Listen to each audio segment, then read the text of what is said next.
yung batang lumaki sa piling ng lolo at lola. Isinilang sa Pangasinan, San Carlos ang probinsya. 7 taon ako nang dalhin ako sa Maynila, lugar na kung saan doon ang utak ay nahasa. Nang dahil sa pangaral pilit na tinutuwid ng aking mga magulang na lagi lang nakamasid. Bawat kilos na mali ay kanilang pinupuna, di sila naging pabaya hanggang ako'y magbinata. Naging matigas ang ulo dahil sa maling barkada.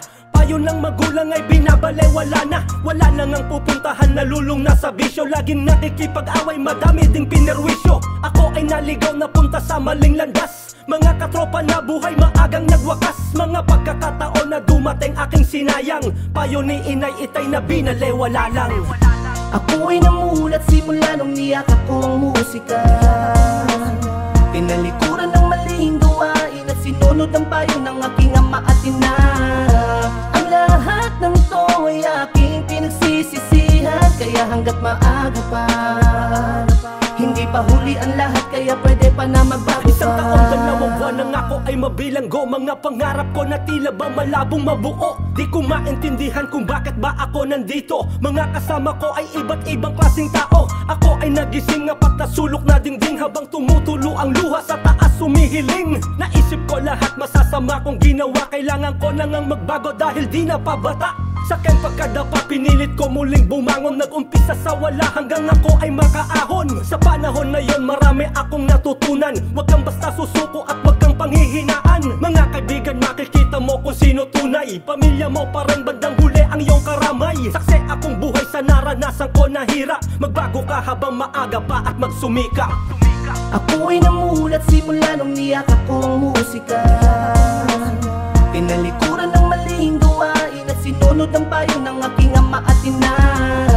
Ang lahat ng to ay aking pinagsisisihan, kaya hanggat maaga pa hindi pa huli ang lahat, kaya pwede pa na magbago pa. Isang araw nang ako ay sumali sa patimpalak, nagpintig ang aking tenga, kaliwat ka ng palakpak. Nang tawagin ni Kuya Andrew ang aking pangalan, bitbit ko ang tropeyo pati na ang karangalan. Mapabilang sa Dunggalo, matagal ko ng pangarap. Musika ang nagatid at mahigpit ko na niyakap. Mula noon ay akin na itong pinagsikapan. Mga bagay na hindi ko nakuha ng mabilisan. Matagal ding inantay ang pagkakataong ito. Hindi biro aking tinahak, pangarap ko mabuo. Kapalaran na siguro talaga ang nagdala. Basta wag ka lang hihinto kung ano man ang iyong pasya.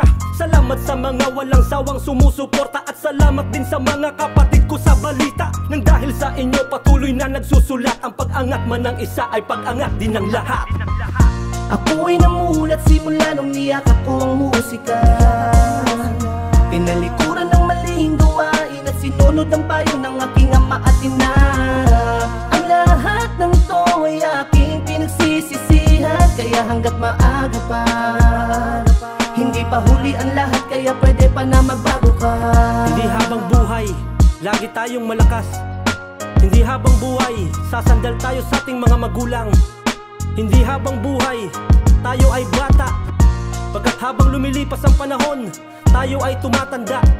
Kaya habang buhay ka pa, may pagkakataon ka pa para magbago ka.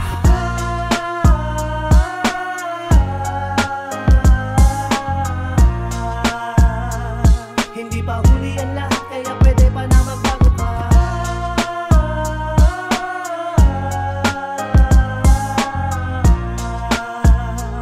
Hindi pa huli ang